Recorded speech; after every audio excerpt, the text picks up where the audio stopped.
Okay, the reading for this week is the next part in our series on classical Chinese civilization and philosophy and culture.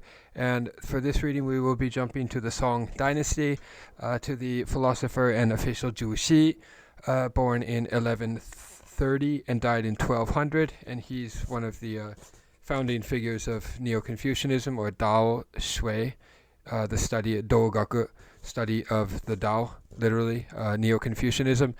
And he is the one who canonized the 4 books, the Shu,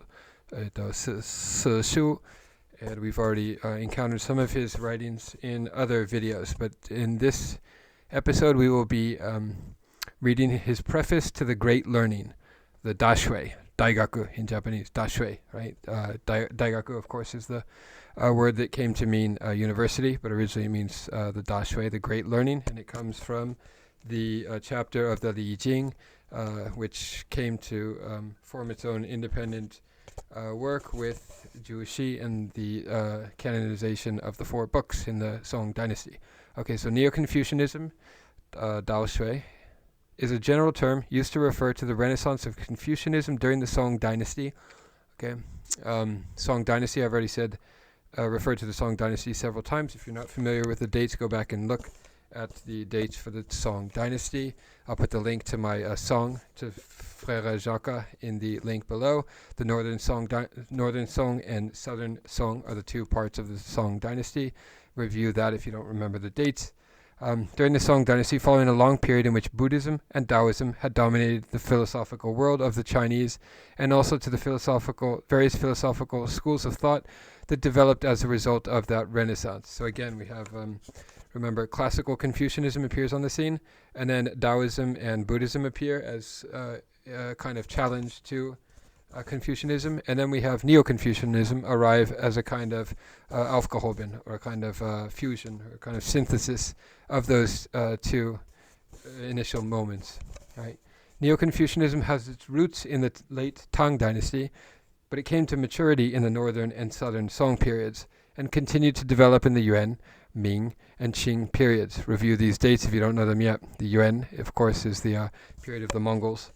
As a whole, Neo-Confucianism, or Daxue, can best be understood as an intellectual reaction to the challenges of Buddhist and Taoist philosophy, in which avowedly Confucian scholars incorporated Buddhist and Taoist concepts in order to produce a more sophisticated new Confucian metaphysics. Okay? So there's still first and foremost Confucian scholars, Confucian Lu, or philosophers, but they're incorporating aspects of Buddhist and Taoist philosophy and cosmology and so forth, metaphysics, into their new vision of the universe and of the human place in that universe. The Southern Song philosopher and official Zhou Xi is best known for his synthesis of Neo-Confucian philosophy.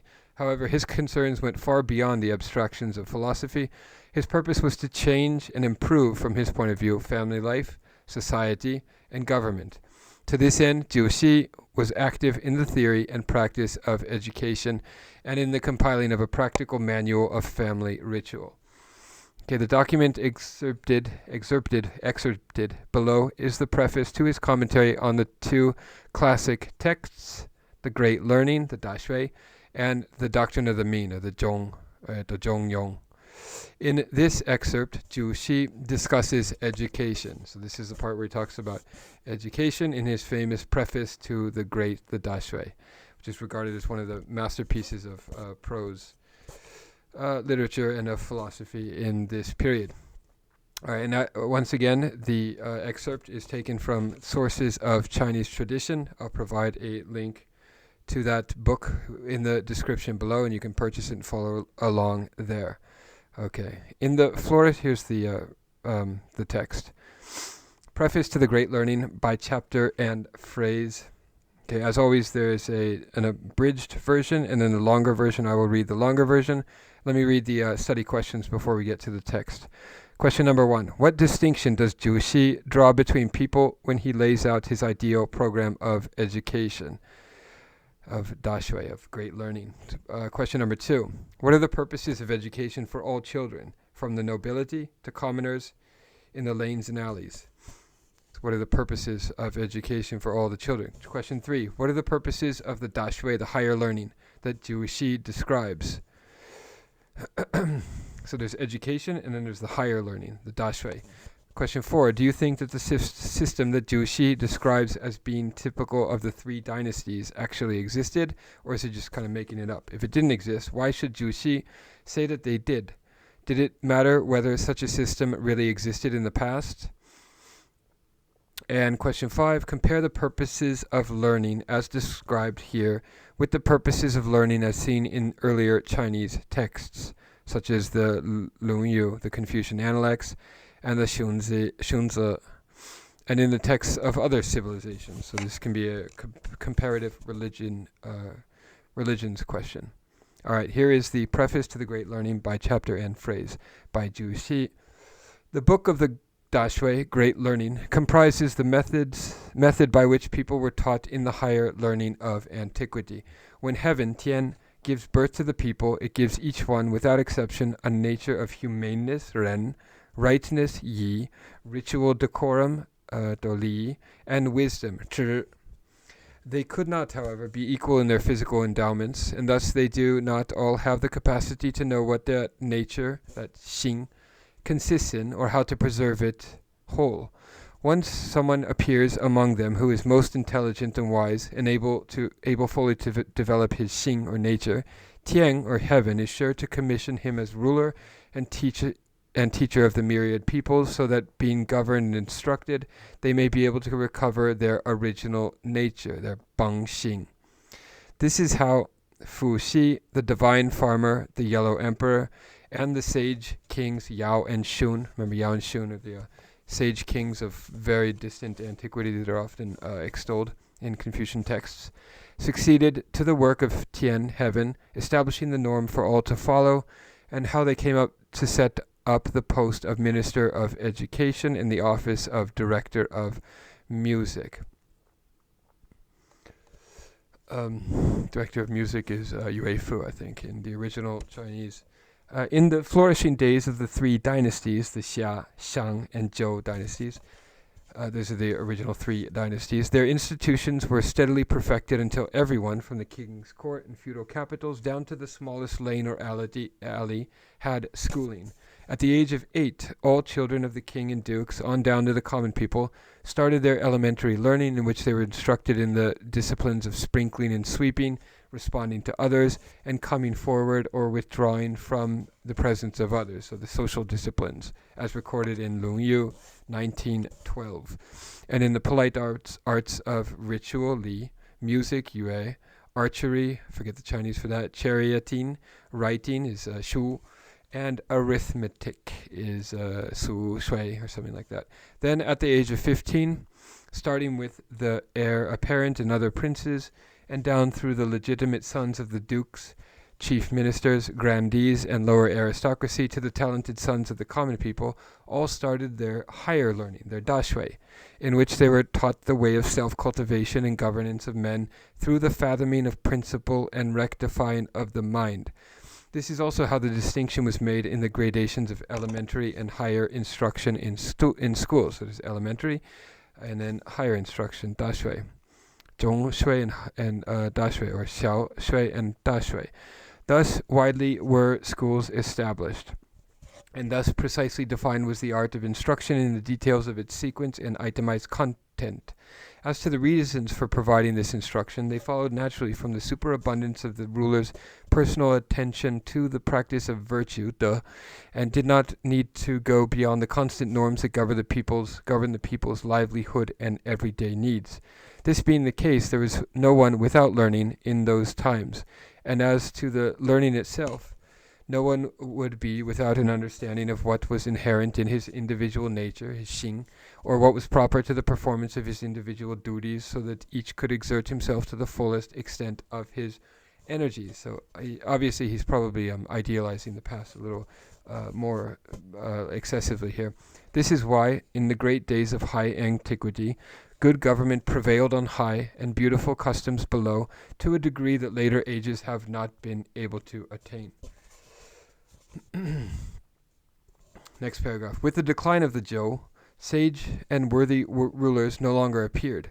So things have gone downhill. And you see this kind of nostalgia for the past throughout Japanese classical culture, and you could probably argue that that tendency to valorize the past and denigrate the present comes from the Chinese classics and Chinese classical antiquity. I don't think it would have been as prevalent in Japanese culture if the Chinese influence had not been as great. With the decline of the Zhou, sage and worthy rulers no longer appeared, and the school system was not well maintained. So things degraded. The transformation of the people through education became eclipsed, and popular customs deteriorated. At that time, the sage Confucius appeared, but being unable to attain the position of ruler-teacher by which to carry out government and education, since he was born into the Warring States period, or lived at the edge of the Warring States period, and wasn't really recognized as the great genius philosopher that he was in his time, he could do no more than recite the ways of the sage kings and pass them along in order to make them known to later generations. And we're reminded here of Confucius's famous line where he says, "I do not invent anything. I simply transmit what already existed in the distant past."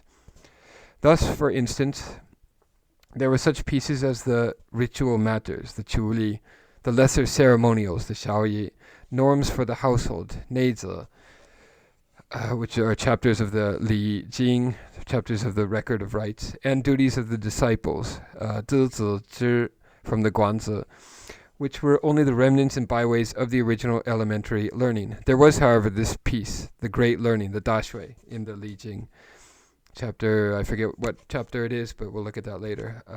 But the great learning, the Daxue, is originally included in the Li Jing. Keep that in mind, which is one of the Wu Jing, the 5 classics. This piece, the great learning, which followed up what had been accomplished in elementary learning with a view to setting forth the lucid teaching methods of the higher learning of the Daxue. Thus, for outward emulation, there would be a model great enough to serve as the highest standard of perfection, and for inner cultivation, something detailed enough to spell out in full its sequence and contents. No doubt, next paragraph, no doubt among the 3,000 disciples of Confucius, none failed to hear his teachings, but it was only Zhengzi who got the essential message and wrote this commentary to expound its meaning. Then, with the death of Mencius, the transmission vanished.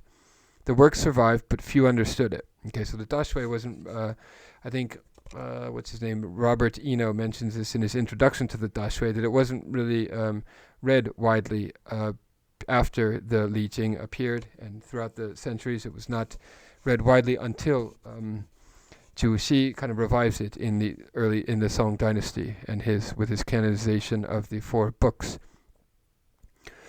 The transmission vanished. The work survived, but very few understood it. Thereafter came the vulgar Confucian scholarship of later times, stressing memorization and literary composition, so kind of unthinking rote learning, which took double the exertion of the elementary education, but was of no real use. And the quietistic and nihilistic teachings of the deviant doctrines, namely Buddhism and Taoism. So Zhu Xi is very anti-Buddhism, anti-Taoism, although he does incorporate some elements of Buddhism and Taoism in his Neo-Confucianism, which were loftier even than the higher learning, but lacked solid substance. Okay, so he acknowledges that Buddhism and Taoism are even loftier than classical Confucian learning, but they lack in solid substance, he says here. Okay. Besides these, there were the stratagems of expediency and the tactics and calculations of the so-called strategists and realists, all the other theories aiming at worldly powers and success, as well as the teachings of the 100 schools, the Baijia.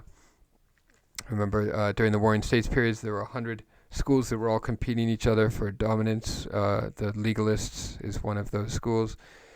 And myriad splinter groups that confused the world and misled the people, blocking the way to humaneness, ren, and rightness, yi.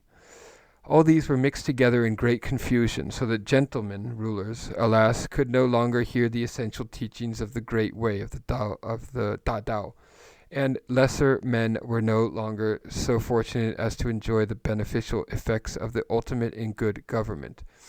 There were obscuration and obstruction, With the compounding of evils, everything became incurably diseased until the disorder and destruction reached its extreme in the 5 dynasties of the 10th century AD. Next paragraph, 2 paragraphs ago. Yet heaven's Tian's cycle goes on turning, and nothing goes forth without returning for a new start. The virtuous power of the Song dynasty, which is the age he's living in right now, Song dynasty rose up, and both government and education shone with great luster, whereupon the 2 Chang masters of Henan appeared and connected up with the tradition from Mencius that had long been broken off. Okay, so the 2 Cheng masters of Henan are the Cheng brothers, I think, but we'll go over that later. The first truly to recognize and believe in this work, they expounded it to the world and further rearranged the fragmented text so as to bring out its essential message. So the Cheng brothers were the first to revive the Daxue and bring out its essential message. With that, the method whereby the ancients taught men through the Daxue, the great learning, with the guidance of the classical text of the sage, namely Confucius, and the commentary of the worthy, Zhengzi, was once again made brilliantly clear to the world. Final paragraph.